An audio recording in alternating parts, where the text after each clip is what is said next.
8h17, vous recevez Bernard Poirette, Frédéric Potier, délégué interministériel à la lutte contre le racisme et l'antisémitisme. Monsieur Potier, bonjour. Bonjour. Merci d'être ce matin au micro d'Europe 1. Tout à l'heure, en début d'après-midi, Gare du Nord à Paris, manifestation qui se veut nationale pour dire stop à l'islamophobie.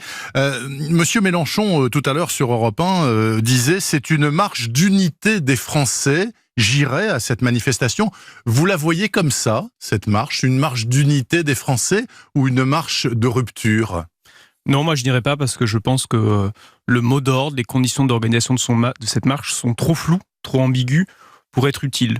Donc je ne crois pas que ce soit un moment d'unité, je crois que le mot d'ordre, je crois que le texte qui a circulé, qui appelait à manifester, était trop ambigu, trop vague, avec derrière des arrière-pensées politiques, pour qu'on puisse rassembler de nombreux Français. Qu'est-ce qui vous gêne dans cet appel à manifester ? Quels sont les mots ou les idées qui vous perturbent ?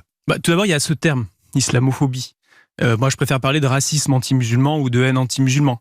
Parce que pour certains, derrière cette islamophobie, il y a clairement la remise en cause des lois sur la laïcité. Il y a un agenda politique. Quand certaines organisations parlent de lois liberticides, c'est derrière ce qu'elles visent, c'est la loi de 2004 qui interdit les signes religieux au lycée, au collège ou à l'école. Et donc là, je crois qu'il faut ne pas être dupe, il faut être très conscient de l'agenda politique de certaines organisations.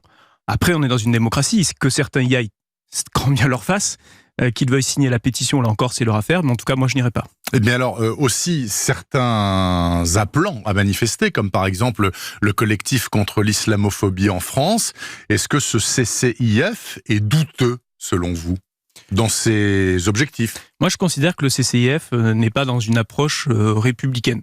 Je crois qu'il est dans une approche communautariste, et quand vous reprenez ses publications, quand vous reprenez ses tweets, vous trouvez derrière un agenda politique caché qui est la remise en cause de la laïcité telle que nous la concevons. Et donc ça, je crois que c'est pas acceptable. Moi, j'ai un désaccord de fond avec cette association.